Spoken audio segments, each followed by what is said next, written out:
The 89th legislative session is in full swing. Thousands of bills have already been filed by legislators. Accordingly, some details on bills can get overlooked, even on critical legislation. That's why we've asked legislators to come to TPPF to discuss their bills and ensure you are on top of the most important issues making their way through the Texas Capitol. This is The Layout.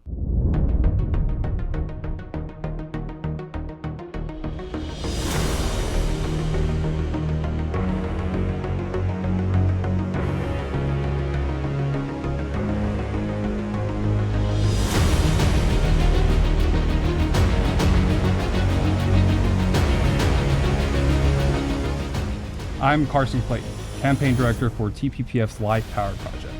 Today, we are discussing SB 715 with Senator Kevin Sparks from Senate District 31.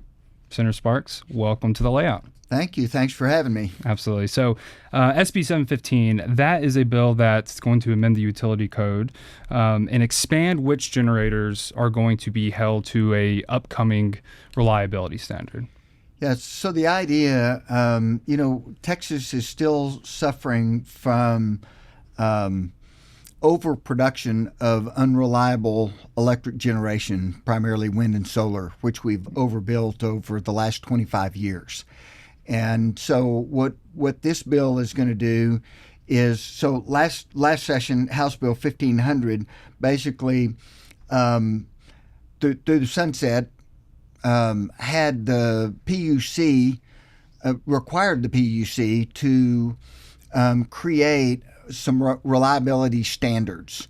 So obviously the wind doesn't always blow, the sun doesn't always shine, but yet those types of generation are first on the grid.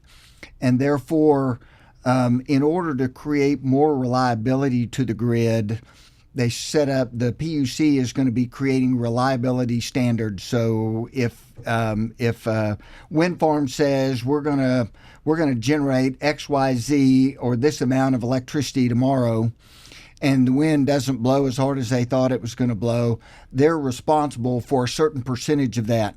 So they might have to either create their own dispatchable power or go out on the market and buy that power to make sure that it's available. You're spot on with the overinvestment in wind and solar, which is strange. A lot of people think about wind and solar, that wind is free and so is the sunshine, but there's definitely some inherent inadequacies with those generation resources that are imposing a cost on our system. And we've released research here at Life Power saying just in 2023, had $2.3 billion that ratepayers paid on your electric bill to back up these things.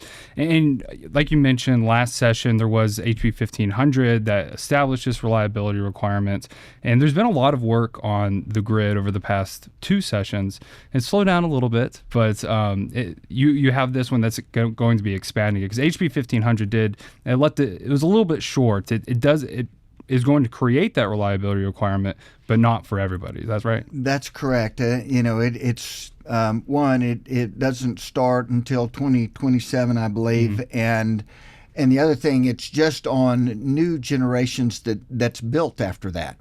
So all of the previous generation over the last 25 years will still not have a reliability standard, and therein lies the problem.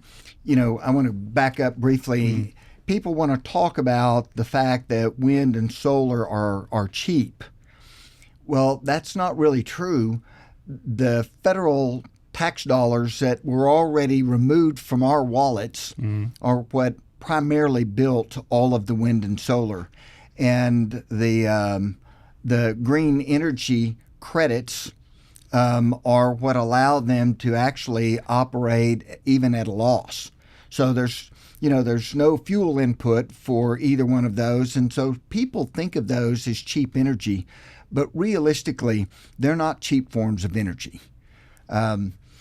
This bill is going to require, what it's going to do is it's going to, all of that wind and solar that's been built over the last 20 plus years, it's going to require them to be under the same standard of reliability as the new stuff coming on. So it's so that we're not creating more disparity in the market. And hopefully passing the cost of reliability back to the unreliable generators and not to the ratepayers that are currently footing the bill. That's exactly right. So, what we need here in Texas, what we really need here in Texas is reliable, dispatchable energy, base load. So, unfortunately, some of the things that we did last session, while they have generated interest in gas-fired dispatchable power, most of that is going to be peaker plants. Just for those who don't know peaker plants, these are units that are set up to run just maybe a few hours a day, but limited hours throughout the course of the year. Just when the grid begins to get really tight, these things kick on. So reason would tell you you've got expensive equipment that sits idle most of the year and then kicks on for just a short amount of time. Those people are going to make money on that equipment. Tells you that that's an expensive way to create electricity for the ratepayer. And it's cutting on in those times where prices are really high because the sun's going down. Or That's exactly right. So the statute as it currently exists, like you mentioned, there's going to be a reliability standard established. The PUC is going to be studying that at the end of this year. I know right now they're hiring up staff to do that. Beginning of 2026, they're going to begin that study for the implementation in 2027. Do you have any ideas on what a reliability standard should look like for generators, or we're going to leave that to the PUC to do, or do you have any specifics you think you want to get in there? I've heard a number of concepts as to how that might look. Are we going to leave it to the PUC to establish that?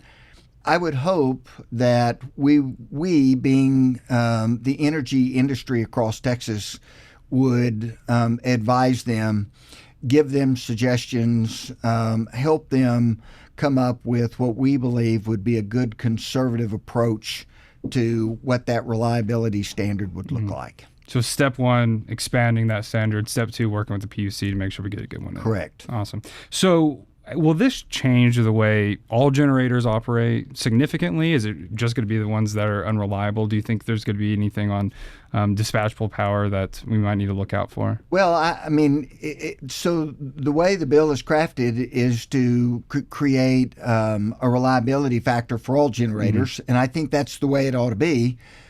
But the difference is, if you got baseload power, that stuff runs 98% of the time or greater, and so I don't think it will have a significant impact on our baseload, but that's what we're trying to accomplish. We're trying to encourage more baseload power built here across Texas. Awesome. And last question here. As we all know, Texas has more wind and solar than any other state. And it's still, like we've mentioned, making our prices go up. Our prices have gone up, multiple years. There's got to be, a big effort in the capital to get more wind and solar built. We see it in the interconnection queue. What sort of pushback are you expecting, or have you experienced on this issue? Well, I'm expecting actually quite a bit because we're still seeing the dollars the Biden administration put into Green New Deal, over $100 billion with a B, going towards green energy projects. And all of that stuff is still trying to find homes, and a lot of it's coming to Texas because we're a free market. And the way our current electricity market is priced, it makes it very attractive for them to come to Texas. And what we're trying to do is level the playing field. We're not necessarily against any particular form of energy. I think we're going to need it all.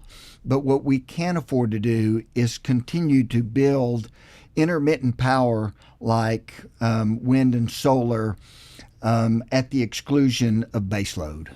Well, I think SB 715, it's a good signal that Texas is going to value reliability in the grid. So we're definitely be keeping a close eye on this. Hope everyone else does too. Senator Sparks, thanks for joining us on The Layout. Thanks for having me. Thank you.